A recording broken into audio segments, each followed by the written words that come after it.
Yo no le voy a robar nada de protagonismo, parece que estoy aquí para robar protagonismo a los ponentes, pero solo quería decir a todos los que nos habéis pedido 200 millones de veces a Tim Schafer, aquí tenéis a Tim Schafer.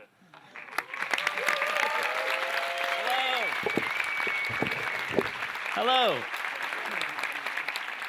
Hola. Thank you for coming. I'm sorry I don't speak. I'm sorry I only speak English, but bear with me. Thanks, Ivan, and everyone who Gamelab for inviting me to come talk to you, and for all the great AV help I just got, so I can show my slides and see my cheat sheet down here at the same time.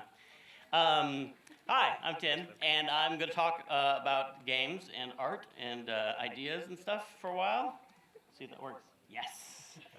First slide works. Can you hear me okay? Let me get right on the mic, so it sounds really loud. Now, how about that? Is that even better? Great. So, art. There was this thing a while back people used to talk about all the time and get interviewed a lot about it. Are games art or are they not art? And it was really, some people thought a really boring conversation because to us who make games, we always thought of them as art and there really was no controversy to it. There was just this controversy among people who either didn't play games or, for some reason didn't want to consider them art. I assume I would think most people coming here and in this room would be here because they think of games as art. So I won't linger on that debate too long. But I still think in the games industry and among people who make games, there's still some, resistance to talking about them as art, especially when it comes to the awkward point of calling yourself an artist, because it seems to have this stigma attached to it that there's something maybe too self-centered about being an artist, something too pretentious about it. Or there's a thing in games where it's seen as much more of a service. So to be an artist is seen as kind of indulgent compared to being someone who produces a product like a video game. So if you look at these two different kinds of artists, we think of this is Jackson Pollock, for example, dropping drips of paint on glass, and this is a chef and a famous New York chef, and we often talk about chefs also as being artists, like, oh, they're such great artists with their work, they're just amazing. But if they serve you food that you didn't like, you would send it back and get mad. You wouldn't see, oh, this meal tastes terrible. This must be the chef expressing himself in the futility of mankind and how terrible life is. And I can't wait to eat all this terrible food. You would never do that. And I feel like a lot of game customers especially feel that way. They're like, yeah, sure, express yourself, do something creative, but I mean, if you nerf the power on my shotgun, I'm going to send you death threats, So it's seen as art, and it's also not seen as art. But I think it's very important to see it as art and to think of yourselves as artists. And because I think that comes from what I think what art is all about for me. And I think it's different for a lot of people. Everyone has their own definitions. But to me, it's not about just... Yeah, it's about personal expression, but it's not just look at me, look what I can make. It's about connections between people, and that's what's so important about it. And I often think about this creation myth that I learned about when I was in college and studying folklore. And I wish I could remember the people whose creation myth this is, but I don't, because college was a long time ago for me. But if this is your personal creation myth, please let me know, and I apologize for stealing it from my slides. And this, in this culture, the myth of how the world was created was that at one time, we were all just one giant oversoul floating in space. All our souls were connected. We were just part of this one big diamond that was floating in space. And we were all together. And then one day, God or gravity or something took the diamond and cast it down to the ground and shattered it in a million pieces. The diamond was shattered and cast into the ground, where it just got covered up in mud and dirt, and mud formed around all the diamonds, and then eventually these mud-covered diamonds formed into humanity. They became people. Here they are, mud people. And it's not that I personally believe in that that's how things happen, but it's something that feels kind of true in a way when you think about how we interact with each other and how we think about ourselves. It's like we go through our daily lives, we have this mask, this persona of who we are, how we present ourselves to the world, and it's like this mud suit that we wear, and we're always going around saying things to each other that, oh, thanks for backing, by the way. Yeah, I saw a t-shirt, sorry. It's an automatic response when I see one of those t-shirts. Where was I? Yeah, okay, so a lot of the things that we're doing is going around telling people basically, look, I swear I have this diamond inside of me. Does anyone else have one? Do you have one? That's how I sum up the human condition in a way. You know, there's this belief that you're like, I think I exist, and I think other people exist. Maybe they're just a dream I'm having, I don't know, but I wish I knew. I wish I felt this, we were all this thing. And so we tell each other verbally, you know, we get to know each other, we talk about our paths, we get to know people, and we feel like, I think I see the inside, the shard of the diamond in you.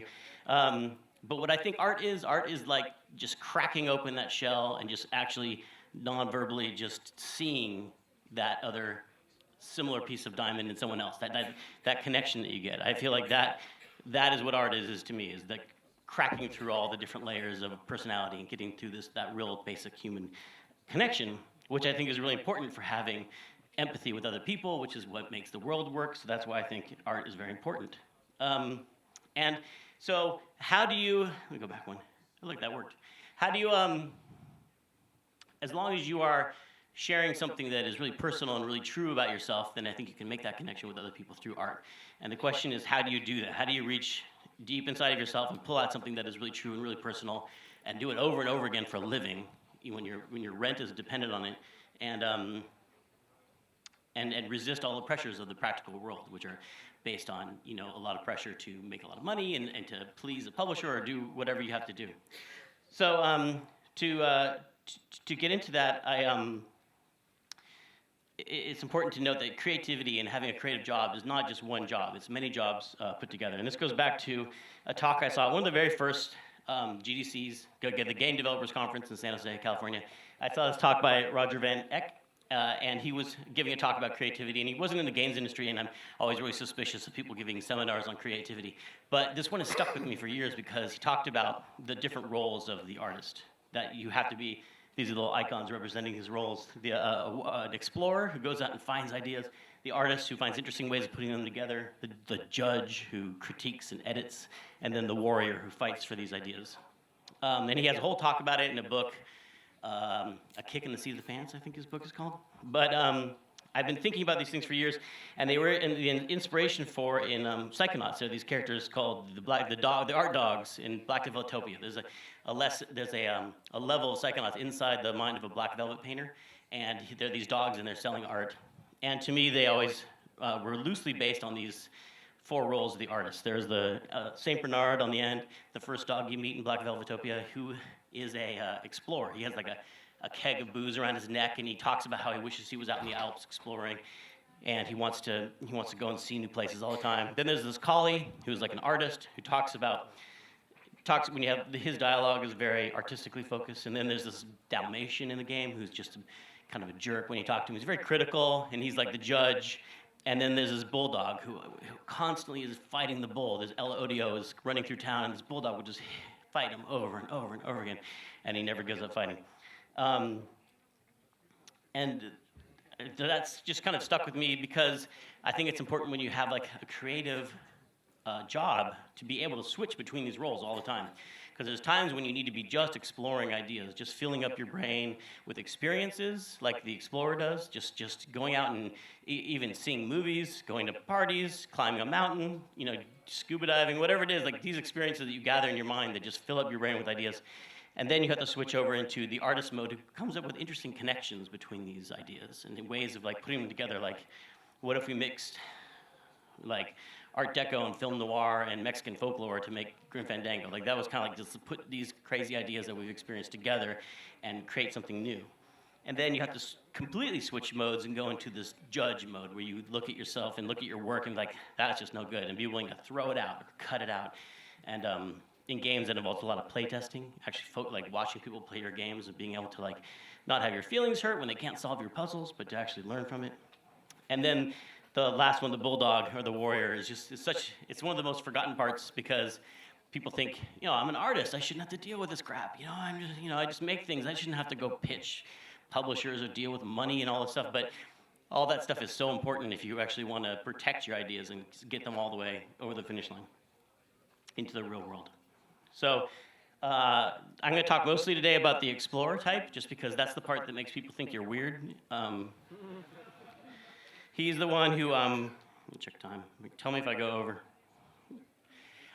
The explorer is the one who, we started really late. Wow, sorry about that. The explorer is the one who makes people go like, what were you smoking when you came up with that game design idea? What were you on? That's, it's not necessarily true, although people do get ideas from altering their state of consciousness by whatever method they use. I'll get into some of mine later.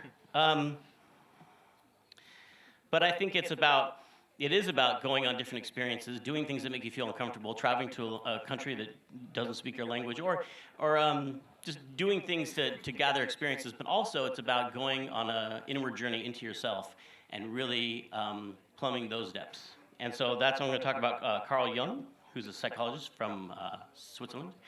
And another thing I studied in college was psychology and the psychology of dreams. And Carl Jung was very influential as a creator of analytical psychology and creator of terms like archetype and collective unconscious and the shadow and all these things that people reference a lot these days. And I think a lot of it applies to the process of becoming an artist and being a creative person.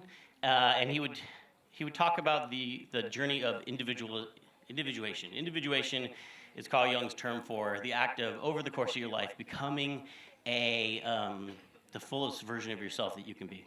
And it's a lifelong process. And it's a process that goes into all these levels of understanding of your own unconscious. And I think that stuff is really interesting. So I'm going to talk about it. Here's a diagram of it. Here's you, according to Carl Jung. Yourself, your whole self is here. And you can see the outer level is your consciousness. That's the part of yourself that you're aware of and you're thinking. And you might think, oh, I had an idea because I put these two things together. And that's the part you're aware of, you're conscious of. Then the next inner level is your unconscious, the things that come to you. You don't really understand necessarily where they came from, but they're definitely part of your unique personal experience. You know, maybe something that happened to you as a child created this element of your unconscious mind that affects who you are as a person and what creative ideas you have as an artist. And then the inner layer is what he called the collective unconscious. And the collective unconscious is, what Jung believed was because our brains are all, on a certain level, genetic level, mostly identical. You know, we came from same ancestors. Therefore, there's a physiological part of our brains that are all the same, and that would have a psychological effect too. There'd be certain parts of our psychology that have the same roots. Not necessarily, we don't all think the same, but there are these roots to certain really important parts of our psyche that come from this, what he called the collective unconscious, the shared psychology among all people. And the A's and the C's, the A's are one of his big things, which are archetypes. And these are these essential elements of your collective unconscious that everybody has, these ideas that bubble up into your personal unconscious and into your consciousness as you individuate, as you progress as a person.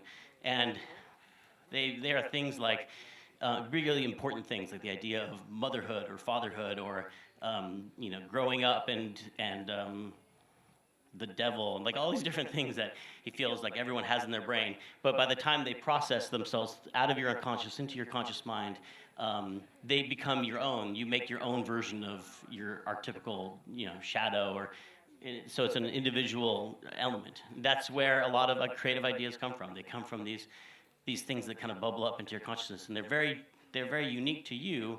But if you can really tap into them, someone else might see in them. They might recognize, oh, that feels true to me too, because deep in my mind, I have these same archetypes that led to that same creative thing that you created.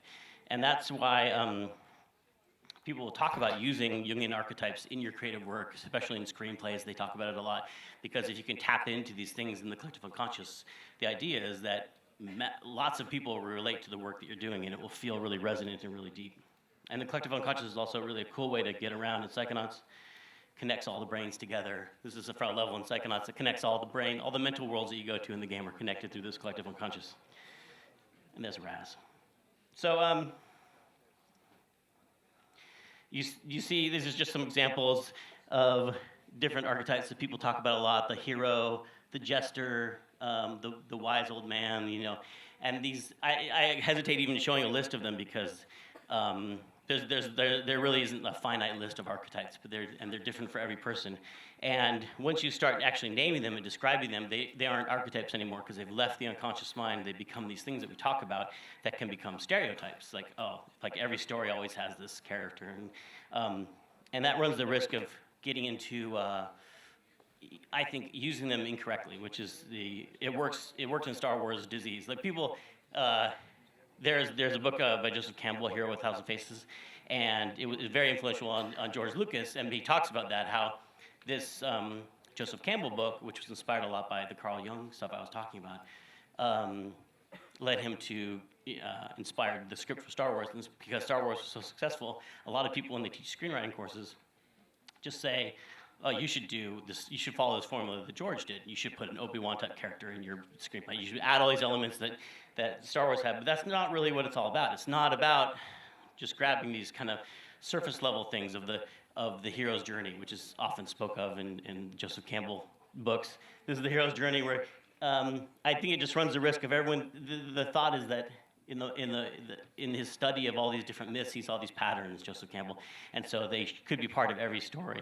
And I think it can become kind of formulaic. Like you can just feel like every story's got to follow these same patterns, when really it should be a much more individual process, much more back to this chart about when these common archetypes bubble up into your mind, they become something unique to you. And they're not a formula. They're not just reaching somebody else's bag of tricks and pulling them into your story. They're like these things that you came up with. And so I'm going to talk about how do you do that? How do you reach into that weird collective caveman mind and pull out creative ideas for your game that you're working on? And something that Carl Jung talked about a lot was the importance of keeping a dream diary. Here's my dream diary. I keep by my bed. It's has a picture of from The Hobbit on it for some reason, but and this is something that I started in college, but is really a really fun thing to do, and it really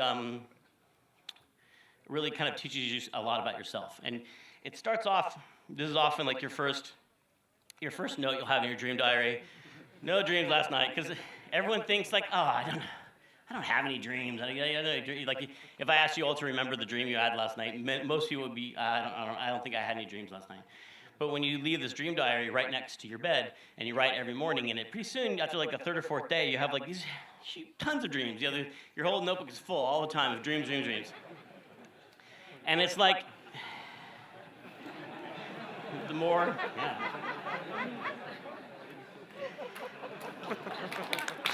You like that dream? So,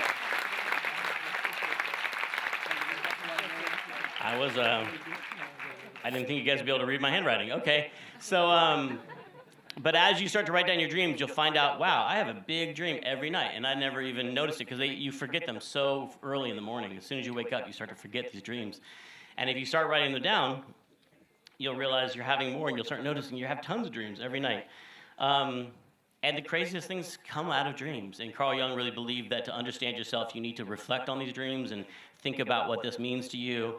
And also, if you see something really visually striking, you should paint it. You should paint things you see in your dreams. And if you hear music in your dreams, you should try and write it down or hum it out and record it. And this is the process of like pulling these deep things out of your collective unconscious into your consciousness and learning a lot about yourself. Or getting ideas for video games, which I think is what Carl Jung would say if he was here today. Another way I do it is free writing, which is, I told someone I promised I'd have a picture of my notebook in here, because I try to, like when I'm really being good about it, but even after all these years, it's still hard to keep this discipline. I try to write, don't try and read that whole thing, it's really long. If I'm really good, I'll get into work and I'll lock my door, and for at least an hour I'll try to just write in a notebook. Sometimes even just 5 minutes is really helpful, but the idea is not to sit there and think about what you're going to write, but to write constantly, and your hand has to keep moving on the page. That's the main rule. Even if you're just writing the same word over and over again, like I don't know what to write, you just have to do that, and that's the rule. But eventually you start to write stuff, you'll find. And the weird thing is you'll start to have ideas as you're writing, because it plays a trick on your brain. It takes you out of the judge mode of your 4 artist, parts of your artist roles, it turns off the judge completely because you have to keep writing. There's no chance to edit anything, so you just have to write, and puts you in this kind of verbal state where I feel like even when I'm totally stuck and I have intense writer's block and I don't know what to do, if I just start writing, even though the writing is bad, it starts this big, huge wheel turning in my brain that just starts to move, and then pretty soon I have enough momentum to actually get my job done. And it's important. It's an important thing. And I've gone into work and felt like, oh, I stayed up too late last night. I'm really sleepy. I'm not going to get any work done. And I started free writing, and I designed like entire games. Just when not every morning for sure, but like every once in a while, that just happens. And so it's this real, I feel like almost magical thing. It's this just weird trick.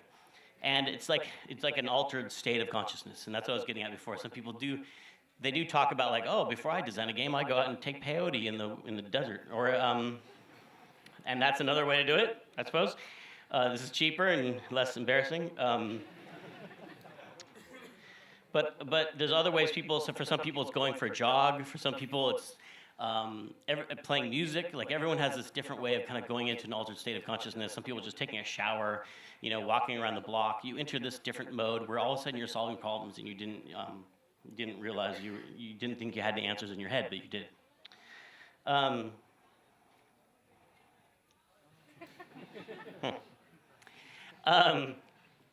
And this gets into the difference between where ideas come from and where we think they come from. Because a lot of times we just think we know why we make these choices. Like art to me is about and the reason that you have to say games are art is because the people making them are constantly making these choices, and they're expressing themselves by making choices when they're deciding what goes in a game and what's not in a game, whether it's a shooter or whether it's a story-based game or anything. So, and if you ask the people, what did this game mean, or why did you make this choice? They'll tell you, like, well, I think this was, I was making a commentary about nuclear war or something like that. And that's why they think they made those choices. But I feel that you can't really trust the artist to tell you what a piece of art means. You're supposed to trust the art, not the artist, And that's what it meant to them, and that was their intention. But they don't entirely know why they make these choices that they do.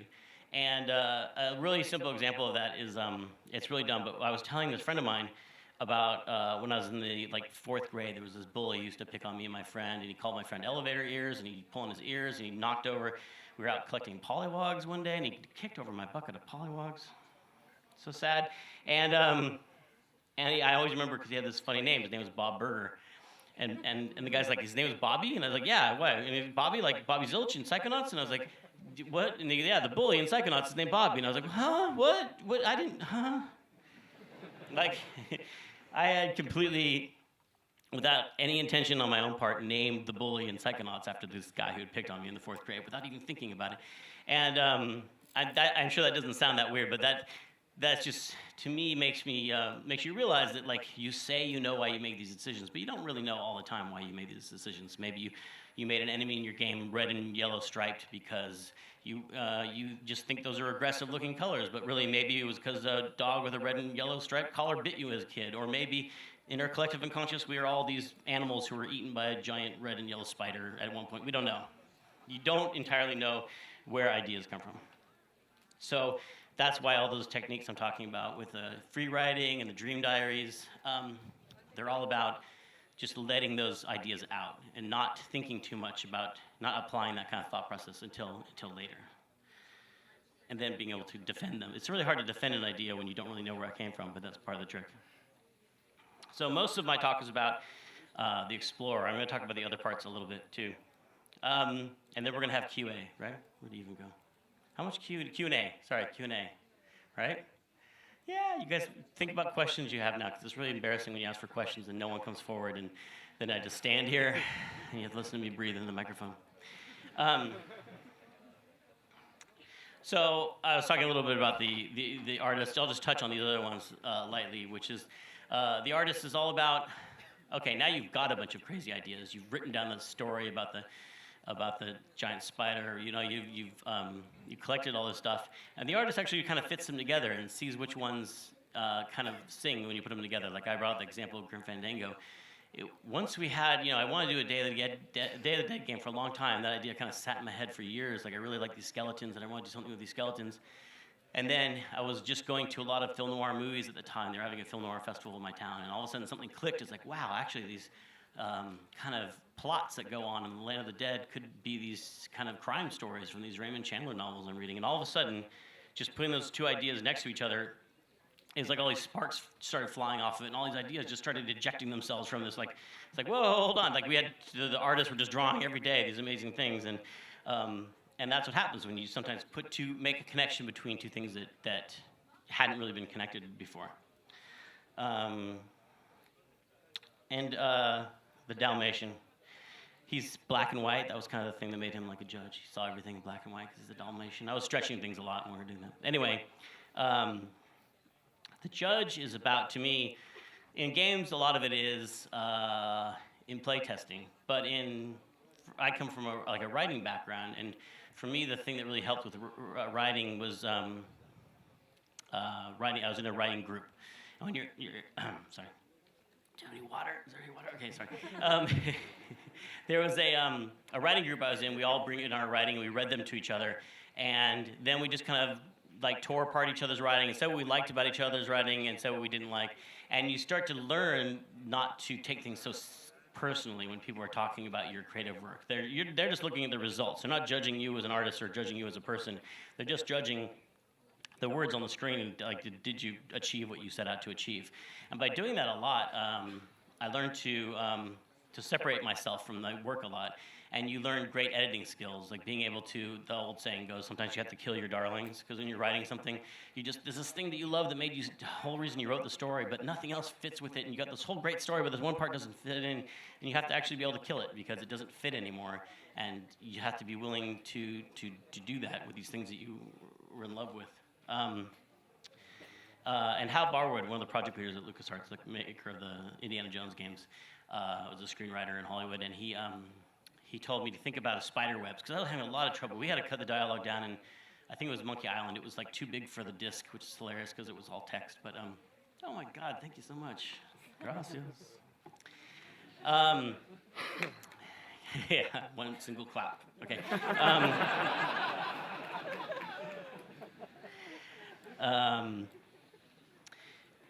Oh yeah, I was having trouble. We were trying to cut down dialogue. I was like, I wrote the scene to be like 8 lines long. 8 lines, that's no big deal, but when you watch people play testing the game, every time Monkey Island, there was a cut scene that was more than 3 lines of dialogue, people would start to like tap their fingers on the mouse. They're like, when can I play the game again? When do I have to?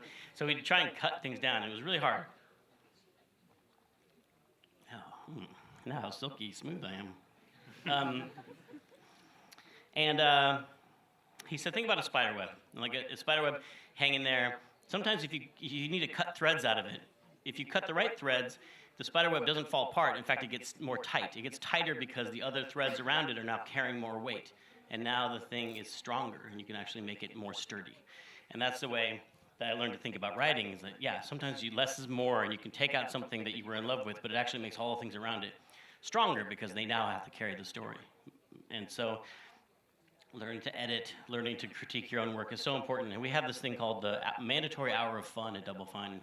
We started very early on when we realized that we were making Psychonauts, and a lot of people hadn't played our game. The people who worked at the company hadn't played it. Some of the artists were just doing the art, and they're like, I don't really know how it fits into the game because I'm not playing it. So we said every Friday we have to stop, and the whole company has to stop working, and everyone plays the game for an hour. It's a mandatory hour of fun. And then we would meet afterwards and talk about the game. Like, what did you guys see? What did you guys think about it? And someone was like, oh, I totally understand why this jump animation has to have no hesitation beforehand, or something like that. But you would start to work on talking about each other's work, and to this day at Double Fine, it's very hard sometimes you do a HOF and people are talking about your game. It's really hard to hear everybody in the room kind of critiquing your work, but you kind of get a thick skin about it. You start to learn to you realize that every time someone gives you a negative comment about your game, it's this gift, because it's a negative thing about your game that if you can find a solution to, you can turn it around. It's like this thing that just made your game better. So every comment you get is a gift that you should say thank you for. The meaner it is, the more you say thanks, because it's really helpful to you, making your game awesome. And then finally, the bulldog, the warrior. It is a lot of practical things. Of course, in the games industry, getting funding for your game, running the daily things about operating a game company, or just, you know what it's like to try and get through the world and make your thing and have it be a reality. But also, it's the little ways where you have to fight for your ideas. You have to fight for when you had that dream about the spider with the red and yellow legs, and someone on the team's like, that's great, I think purple would be better, and then you're like, well, you have to choose. Like, do I fight for that idea, or is it more important that they get their way with it? Because sometimes it doesn't really matter to me. Like, oh, I just picked red. I don't know. It's not a big deal. But sometimes, like, no. This is going to pay off later when that big door is red, and you'll know to be scared of the door. Some reason you have. But sometimes you can articulate it, and sometimes you can't.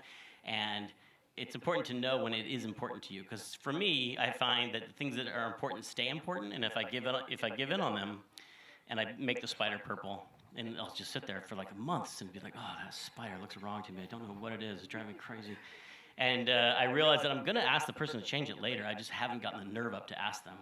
And if I just stood up for the red and yellow spider in the first place, I wouldn't have to have wasted their time painting it purple in the first place. So I have to just learn to just be confident enough that, okay, I made it. I really want that spider to be red and yellow. I'm sorry. Let's just do it my way.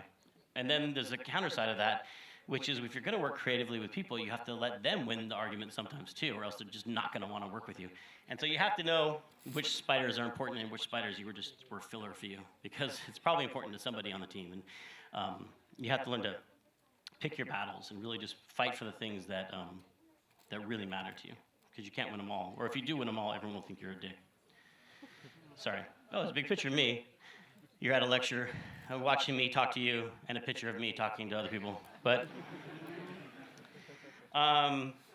this is just me collaborating with the team. It's not a very good picture of collaboration because I'm standing up, talking to them, and they're sitting down and having to do what I say. But we really are a very collaborative group at Double Fine, and we switched over. Our first two games we made was Psychonauts and Brutal Legend, which were game ideas I had, and I kind of like fought for them with the team. It was like, you're gonna love heavy metal by the time you're done with this. Trust me. And then we changed. We split the company into smaller groups and started making smaller games and letting other project leaders, other people with ideas, come forward. And that's been, incredibly rewarding for me, just to see other people in the company grow into this position and see all the different kinds of ideas that come up for games that I wouldn't have thought of. Like, I never would have thought of an adventure game with Russian dolls in it that Lee Petty thought of for stacking, or an RPG game set on Halloween night. Like, there's so many ideas that you could be trampling by trying to control everything. So we have this thing called Amnesia Fortnite, which is just our internal game jam that we've done for years. We opened it up to the public. We let the internet vote on which games we make, and it's crazier and crazier every year. And it's about what I realized I wanted to do with the company, which was not just make one game after another, but turn the company into kind of a creativity machine, like a working, repeating. This is my gesture for repeating. I don't know why I'm doing that, but like a wheel that keeps turning. That new project leaders will come forward with ideas, and we have a method for evaluating them. We have our internal judge procedure, with this mandatory hour of fun that we still use. We have brainstorming sessions for the explorer part of the job, and we have these methods for encouraging people to come forward with their ideas, and then being really mean to them. We let people vote on which ideas we do, but then supporting them when they make those ideas, and then actually getting those ideas funded and turning them into real projects and selling them, and then repeating that whole process over again. It's kind of inspired by, do you have Newman's Own salad dressing over here? I don't think you have that. Do you have that here? You ever heard of that? Do you know who Paul Newman is? Yeah. So, Paul Newman, no? Okay, Paul Newman. He makes salad dressing. You probably know him more as an actor. Okay, so Paul Newman was in some movies. But later in his life, he started this, he had this homemade recipe for salad dressing that he made, and he actually sold it in bottles. And he started this company called Newman's Own, and they make salad dressing. And now they make all kinds of food, pretzels and all kinds of stuff. And the 100% of the profits that this company makes go to charity. And because he didn't need any more money, he just wanted to share his salad dressing with the world and create this company which just generates money for charity. And Paul Newman's passed away, and he's dead, but Newman's Own is still a company. It still exists, and it's still this machine that's just cranking away money for charity, even after he's long passed away. And I just thought that was really badass. That's pretty crazy. Like, what a great thing to do.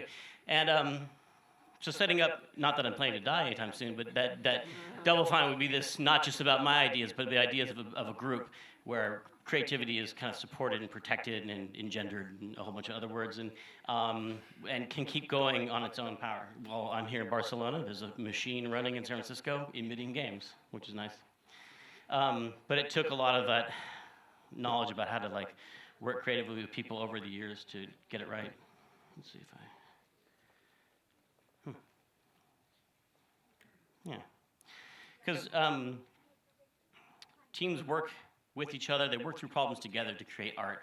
And I feel like art is humanity's way of working through problems with each other, you know, and we make stuff, we're exploring ideas, we're dealing with issues in art about why are we here, well, you know, why do we treat each other the way we do, how does it feel, why does my life suck, all these things that people put into art, and we examine, and we kind of, I think, by enjoying other people's art, understand more about ourselves, and we do, through art and through games, we practice a lot of things, and we practice having emotions, and I think practicing having other emotions for events that haven't happened yet in our lives, and I think those are really enriching, and they create more and more empathy in people, which I think makes everything better in the world. The more empathy people have for each other, the more humane we are with each other, and that's why I think art is so important, and why I think games are so important to art, because they do that, and I think in a much more powerful way than a lot of other art forms do.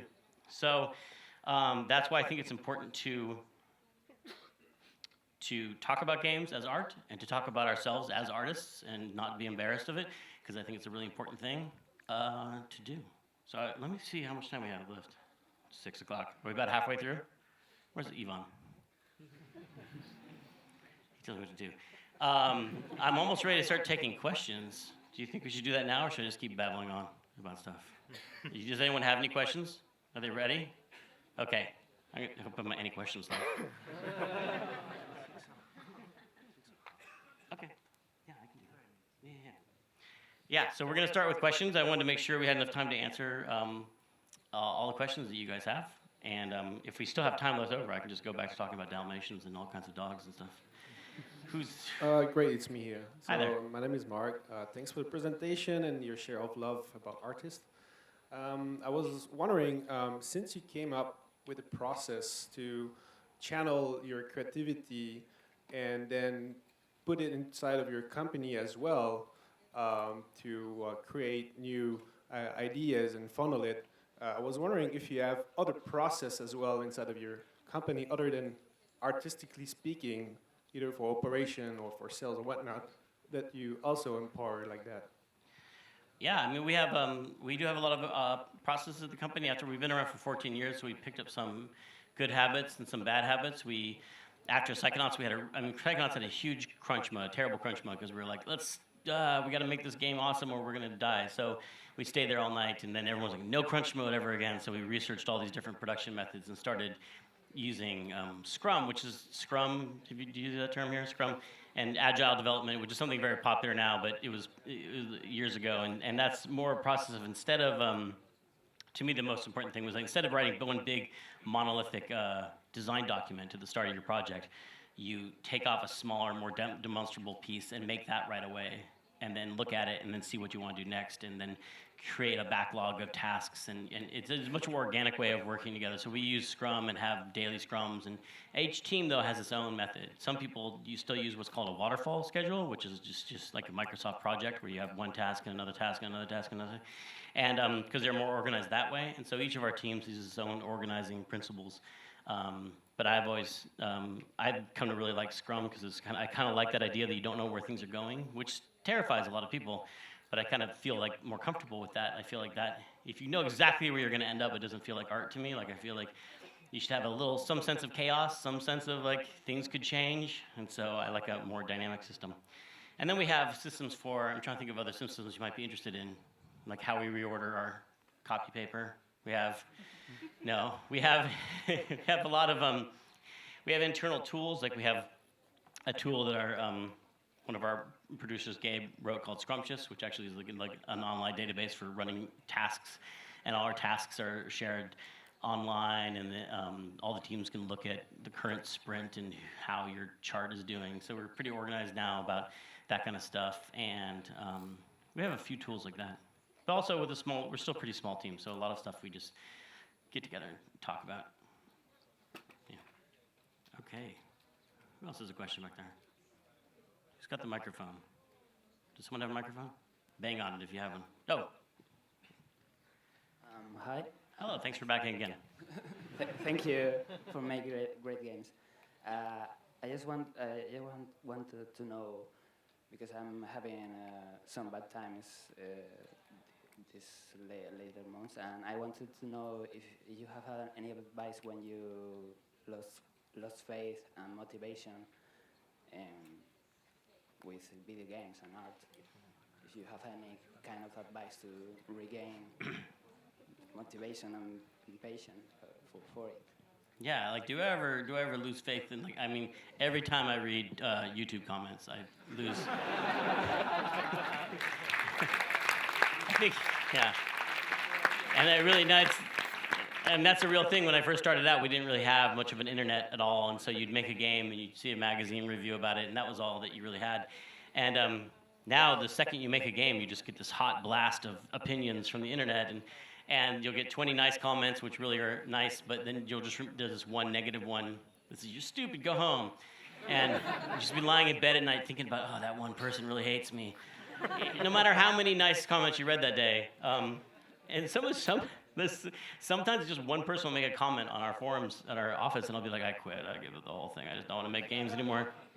And it's not like, oh, poor me, so much as, when you're making stuff, it's like Kurt Vonnegut, the writer, talked about how it's impossible to think about the entire world as your audience when you're writing a book.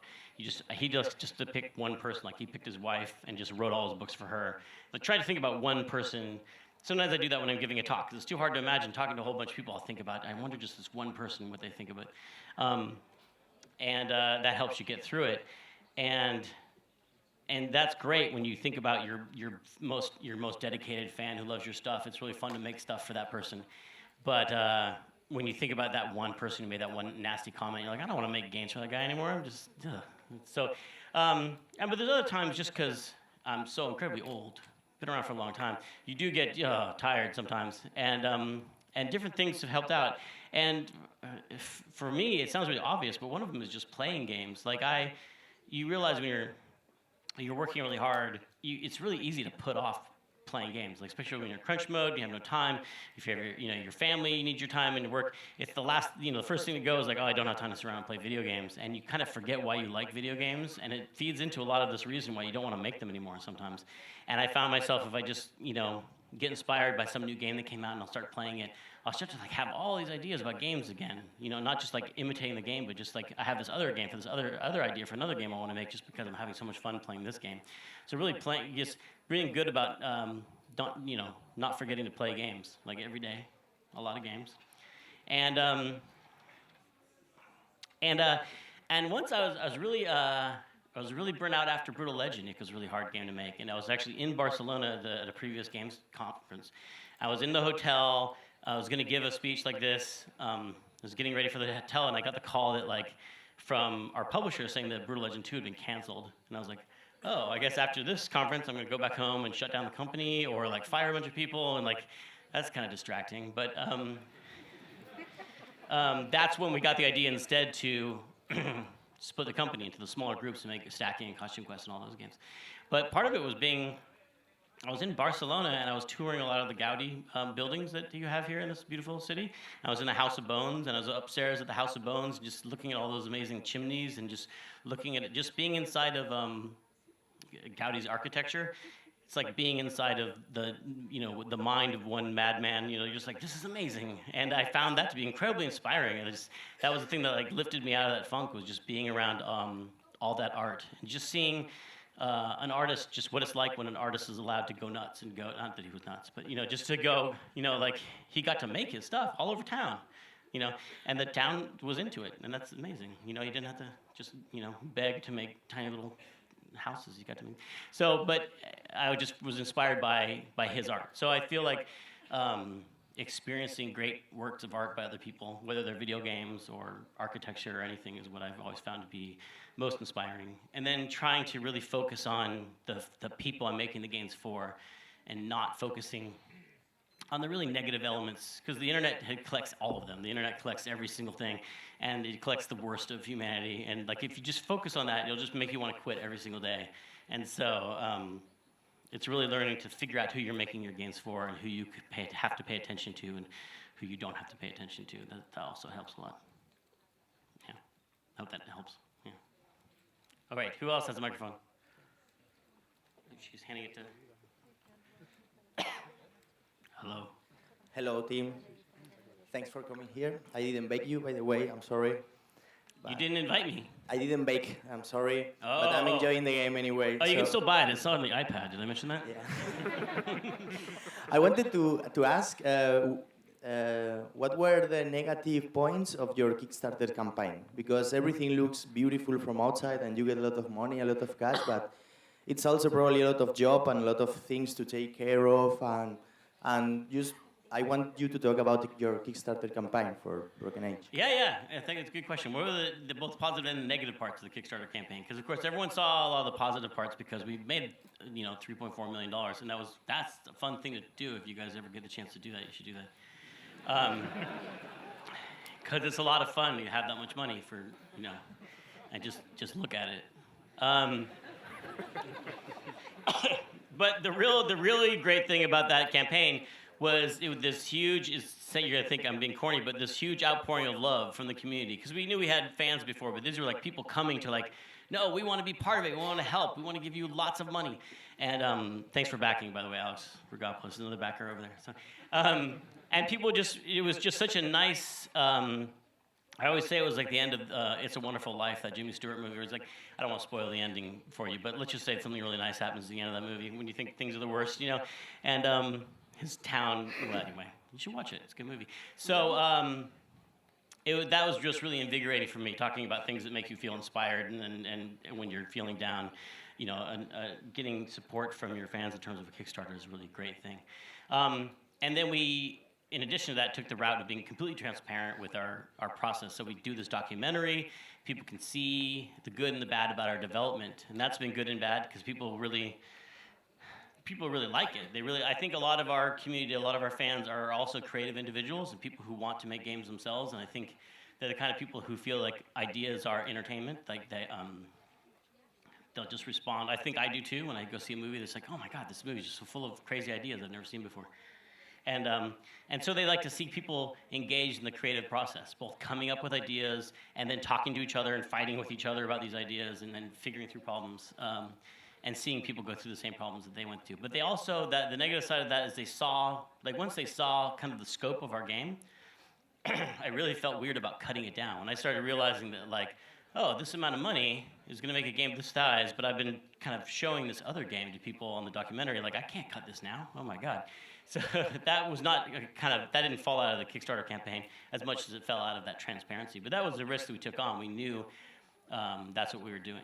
And I didn't have to do that. I could have just said, I know you guys have all seen this game. I'm going to cut it in half. Watch me do it. Watch me do it on camera. I'm going to cut it in half. I could have done that, but we decided to instead just sink a bunch of our own money into it. When we decided to do that, to sink a bunch of our money into Broken Age and pay for the second half of it, we communicated it really badly because we communicated it first to our backers and they took it really well, and then that backer message got out to the rest of the internet and a bunch of non-backers heard about it and they started I don't want to say I was ignoring the legitimate concerns of people who were like, hey, the game's taking a lot longer than it should have taken. That's legitimate, right? But I knew in the end I felt like they'd be happy with the game that we were making. So that as long as we get it done, it'll be fine. But there are a lot of people who are actually also kind of sitting in wait. And there's a lot of people who just distrust Kickstarter. And they really don't like Kickstarter. And they think it's like you're getting something for nothing. It's a Ponzi scheme, which is just not the definition of a Ponzi scheme at all. But they think it's like a big scam. And they're waiting for bad news about it. And when we announced that we were doing that, we were going to split the game in half and stuff. We got tons of...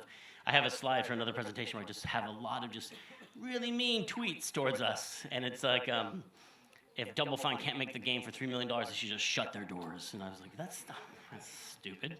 But there's so a lot of... We got just a bunch of internet hate one day.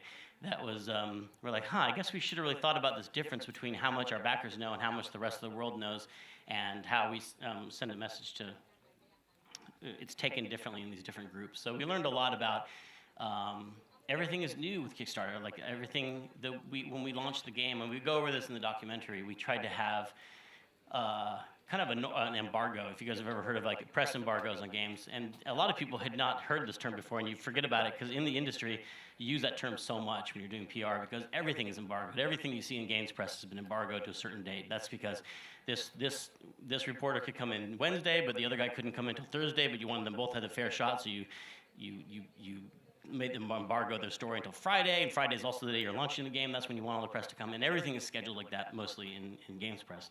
But a lot of people heard that term for the first time. They're like, embargo, how dare they?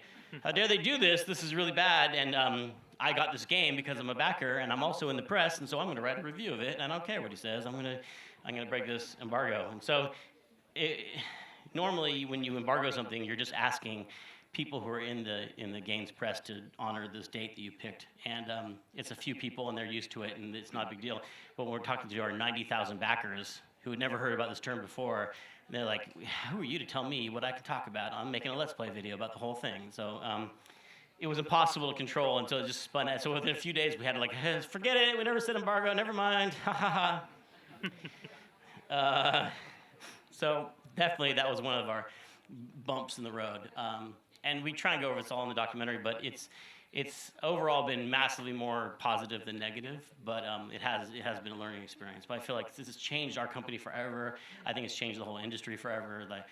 The way games are funded has a whole new option now, and so I think overall it's been much happier than sad. All right, next question. Who has the microphone? Oh, there you are, sir. Hello, hey. Hey, my question is about how do you identify when idea is a great? You have to fight for it. When you defend the yellow spider instead the purple It's a one. red and yellow striped spider. Sorry. I mean, It means a lot to me, man. Sorry. So how do you identify the important ones? Which ideas do you want to fight for, and which one you are going to just give up? So how do you make that judgment call about what to fight for and what not to fight for? Sorry? So that's what you're saying, is how do you make that judgment call about what to fight for and what not to fight for? Well, I'm saying that that's kind of an intuitive thing. It's really hard to describe intuitively how to do that, but I think you have a sense deep down about how much things matter to you. I guess you're talking about how do you objectively know if it's a good idea, but I feel like, to me, it's more, I guess I operate more in terms of these compulsions. You know, I would call them these weird compulsions. Maybe they're archetypes, I don't know, but there's things that like, oh, I really want to make that spider yellow, and you more like you feel it. You feel like I really need it to go this way, and there are these things in Psychonauts like that. There's a sequence where Raz goes up to a gypsy caravan, and he goes inside, and it's all staticky, and he turns around, and the static behind him, and then he punches his way out. And that was this thing that I just saw happening exactly the way it happened in my mind. And for months, I described it to people, and people were like, this is going to be too complicated. This is really, I don't even know how we do this. This is really hard. How are we going to do this?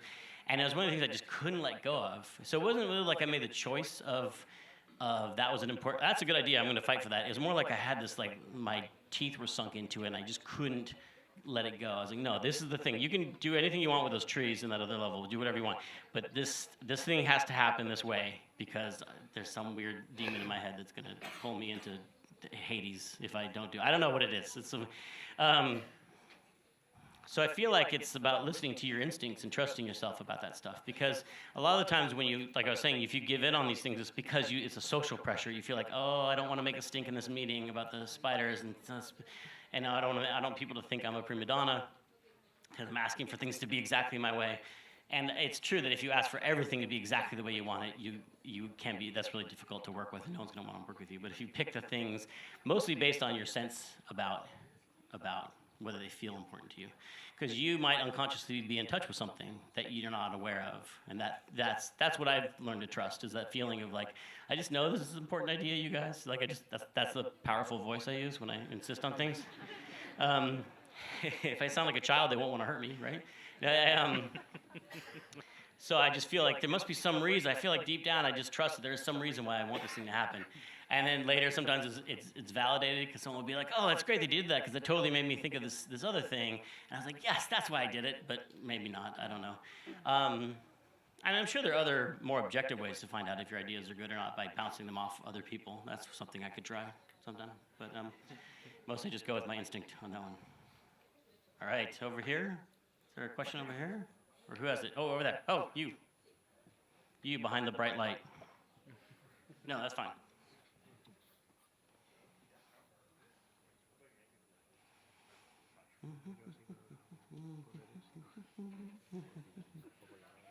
No? Yes? Yeah. Oh, Whoa. okay. Yes. Sorry, excuse me, I'm an engineer. So, yes, so my question is about why you do what you do, like what's in it for you. And this is like from a perspective of someone who is starting here, you have been there for a while, I played some of your games when I was a kid. And the reason why you do what you do, why you create games, has always been the same, or you got started for some reason and now it has changed over time? Why did I start making games? I mean, like a lot of people here, I played games when I was a little kid. I just always loved them. And for me, it was like a special thing. I had, it was a family of 5, and I was the only one who really played video games, and it was like this little private place that I would go into. And I think the desire to make games, a lot of it comes from a desire to create little worlds, little places to go to. Like I always loved little miniature things and little fantasy things, like just train sets when I was a kid. I used to love train sets and just putting my head down on the board, and watching the train come right in my eyeball, and just like looking at all the little towns, all the little people in them, and then crashing the train through them and just all this stuff. And there are these little things that, like, in a train shop, I remember seeing this thing they made. It was just a little box, but it was like an infinity box where it had 2 mirrors on the inside, but it had train tracks, and it looked like a coal mine inside. And then if you hold your eye up to the window and you look inside, it just goes on forever. I just love these little, like, dioramas and stuff like that. And I think when Ron Gilbert talks about why he came up with Monkey Island, he often will talk about being on the Pirates of the Caribbean ride at Disneyland and wanting to jump off the ride and just hang out with all the skeletons down there. Which sounds really creepy when you put it that way, but it's, I totally understand that urge. Like when I was in, when I'm on different rides at Disneyland, I always want to jump off and like live in those crazy worlds. And even when they seem kind of fake, or especially when they're like a little bit fake, like because that's what makes them kind of magical. And just always want to make those experiences happen. I know that's the feeling when I saw my first Day of the Dead art book, and I was like, oh my God, look at these little skeletons and their little brightly painted things, and I just want to just jump in there, and I want to jump into that world. And that is where I feel like, for me, the creative impulse in all these games comes from. It's just I want to make something like that, and the more I can hook someone into it and make them feel like they want to go back to that world, the more successful I've been. Like, when you're playing a game and you're just like, and maybe you're thinking about it because you're thinking about progressing the next level or something. But often for me, it's that I really want to go back to that place. I just want to hear that music again, and I want to be in that space, and that's the big core of it for me. So I think that's what keeps me going as far as the creative urge. But there are other things at different times, like starting the company. It's now kind of like a family, and you're working with other people who you just enjoy working with, and that process can be the thing that you're interested in.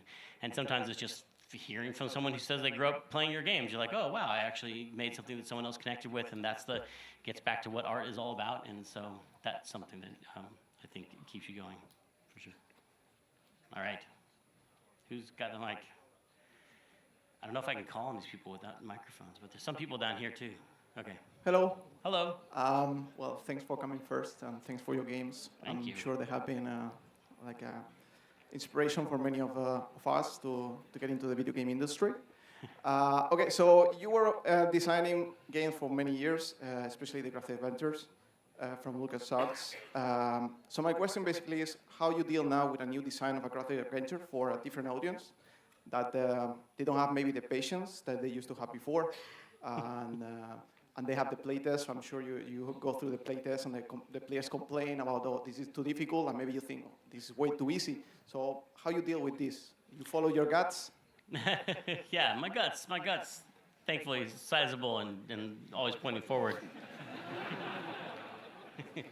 But that's a tricky problem, especially with adventure games. And a lot of it, the history of it, with each adventure game we made back in the day, we never really felt we always liked them, and we didn't think of them as successful in the same way as, they never sold as well as Sierra games. We were always like, oh, why can't we sell like King's Quest, And when the management looked at the numbers of it, they're like, you guys, I felt like they were going to fire us every day, like every time we made a game. So all those games we were always trying to get more people to play them.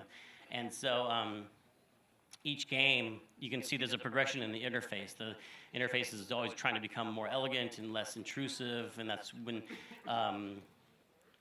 things like full throttle went to there's a full screen with no verbs on the screen, and that was trying to make it more cinematic looking and more elegant, more like natural to someone who doesn't play games all day.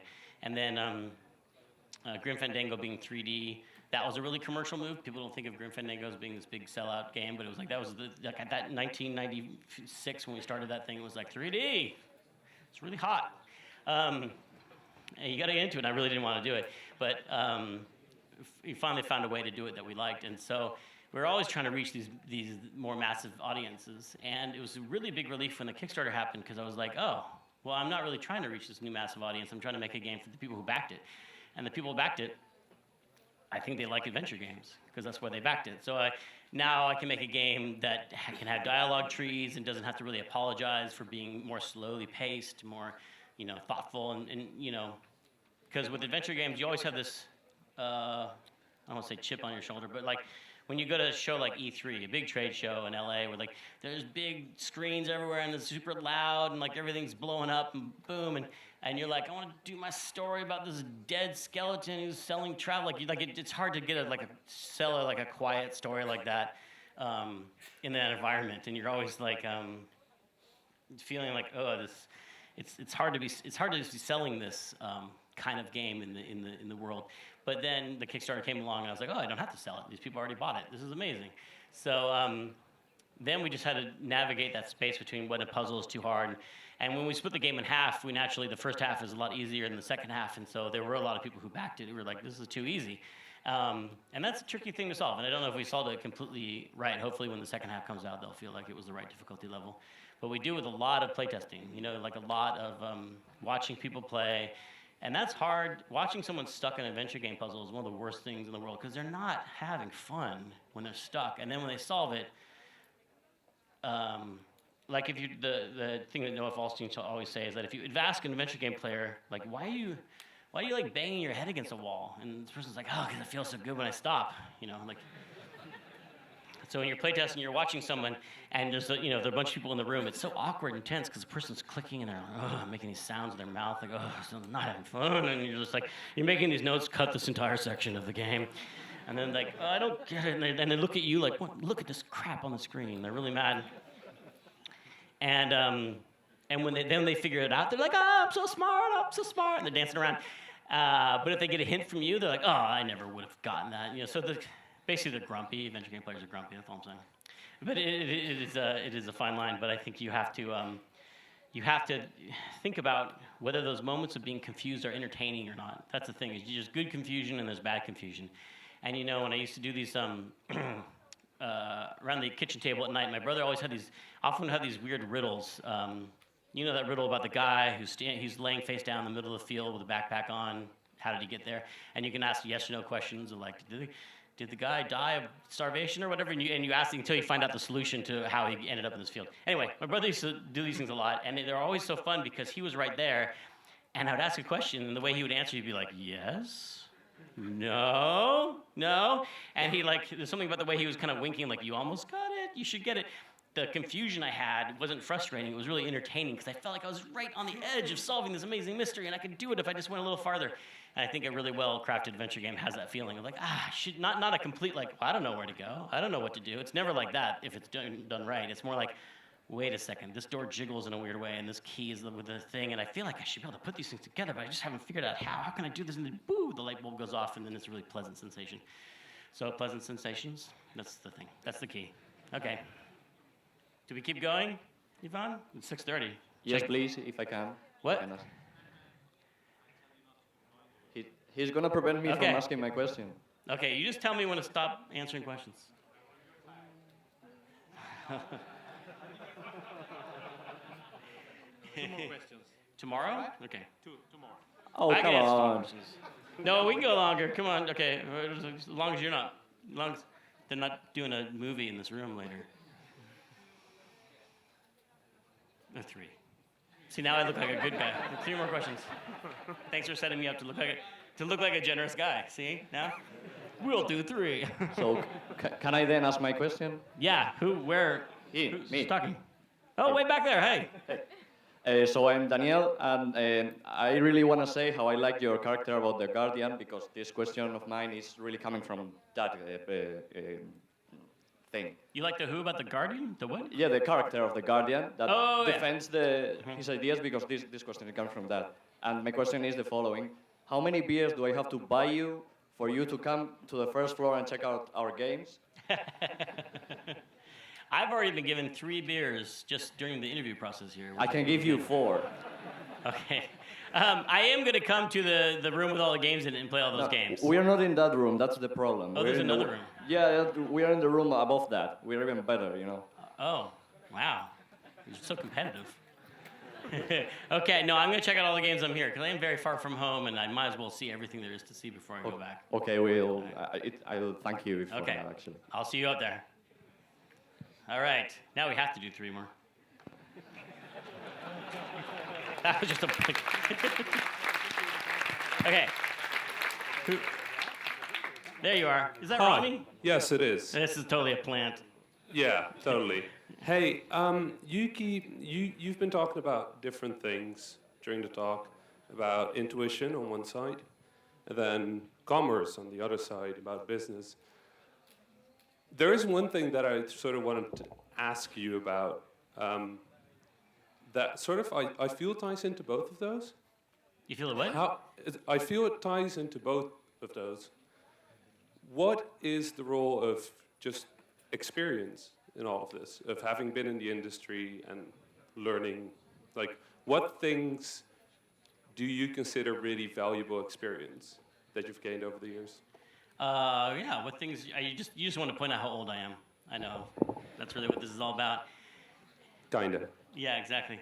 Well, experience is, of course, essential, and if you're not my exact age, then you don't know half as much as I. No, let's see, how does experience help? I mean, a lot of things, as far as business goes, you take a lot of things, well, okay, I've learned a lot of different things in business. I've learned to be less, I think the word is pugilistic, like I fight less. When I started in the industry, I was very like, I was in LucasArts and I said, management, I'm going to fight you to make this game, and you're a bunch of jerks. And it really didn't have to be that way. I could have just, I've learned a lot more about how, even though they're management and even though they're at a publisher, they're actually, relatively speaking, human beings, and they probably actually have the same goals that you do, and you can actually just, work like a mature adult. And I was very young when I started in the industry, but I just learned to be less confrontational and actually work with people more and with publishers more, and having better relationships. So that just comes with maturity for me, just learning to mellow out a little bit and stop going home in a seething rage because someone was wrong at the office or something like that. But I also learned to take things in stride as far as the business. Once your company has just almost gone out of business, like the 8th time or so, you kind of get a little more mellow about it. You kind of oh, I guess, we're not going to go out of business this time because we didn't go out of business the other time, and we'll probably be okay, and things will probably be, straightened out. Because, starting a games company, if you have employees, if you have a bunch of employees just sitting, it's really stressful to think about how you're going to pay them all the time. And Psychonauts got canceled, and we almost went out of business, and then we had, almost went out of business getting Brutal Legend signed, and Brutal Legend got canceled, and we had all these periods where we're down to our last paycheck and stuff. And I've learned to just take that a little bit. I mean, first of all, I learned to get better at being farther away from that point where you're almost going out of business, but also to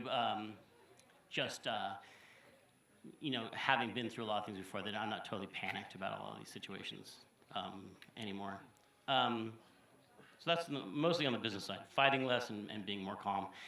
And creatively, I just learned, I feel like I try to be more and more confident in my ideas, because I think it's hard when you're starting out and you have these weird ideas to think that they're okay.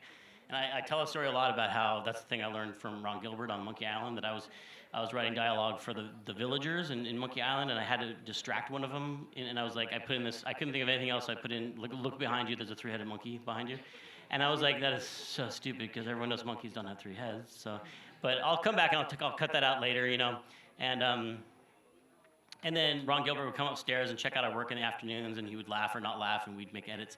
And then, and he saw that line, and he laughed, and I was like, no, that's temporary. I'm going to take that out. Don't worry. He goes, no, we're keeping that. That's good. That's funny. I was like, that's stupid. He goes, no, in fact, we're going to have Steve Purcell draw a 300 monkey and put it in there. And I was like, you're crazy.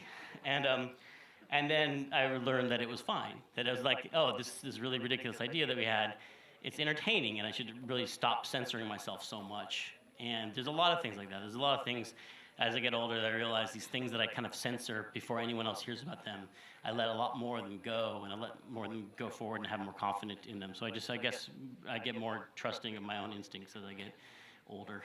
By the time I'm 70, I'll finally be a normal person. Thanks for asking a question, Ronnie. Nuclear Throne is awesome. All right.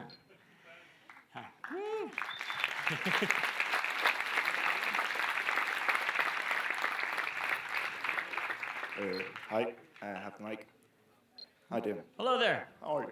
I had more about like a personal question towards you, and it's regarding technology when it comes to games and how it becomes obsolete. Like, for example, if I were to if I wanted to play Green Fandango, I wouldn't be able to, like buy it, install it on my computer right now. Well, I will in a few months when it's released on PS4. But how do you feel as your games, as time goes by, that your games are no longer, available for the people that you made them for?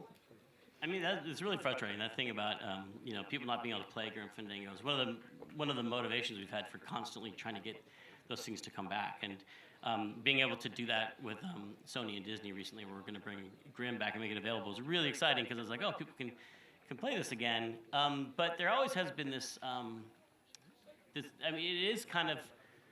Those games are out there, and the things that have kept them running, like there are ways to keep Day of the Tentacle running if you have a copy of it using Scum VM, the virtual machine for Scum, and residualvm.org is a site for running Grim Fandango, and these are just kind of fan-created sites, and it's actually the fans who've been doing the archiving for the games industry all this time, at least especially in the old days, because we were terrible about archiving our games, and we would just, some people would burn copies of the games on the floppies and bring them home, and now you can't read the floppies anymore, or whatever. The archives are just like a shambles all over.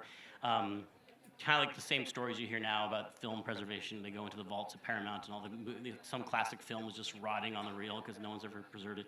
And a lot of games are that way, except for the fans who've taken them and preserved them themselves and reverse engineered them and made them run better and fixed bugs in them and kept them going. So I did not expect that when we started making them, that it was going to be that people were going to be smart enough to just take these things apart without any sort of source material, but they have been doing that. So I kind of have this feeling like at least it's not all completely lost. But we also, it's not too late. We are going back now and trying to find all the source material we can for Grim, trying to find as many original sources as we can for everything as we research, kicking off this project. So it's I think there is hope for all those games not being obsolete because of this kind of group project that the internet, the fans of games can work together and come up with things like Scum VM and stuff to keep them running. So yay, fans. Is that it? Is that it? Okay, everyone, thank you for coming. Thanks for asking questions. Nice to meet you.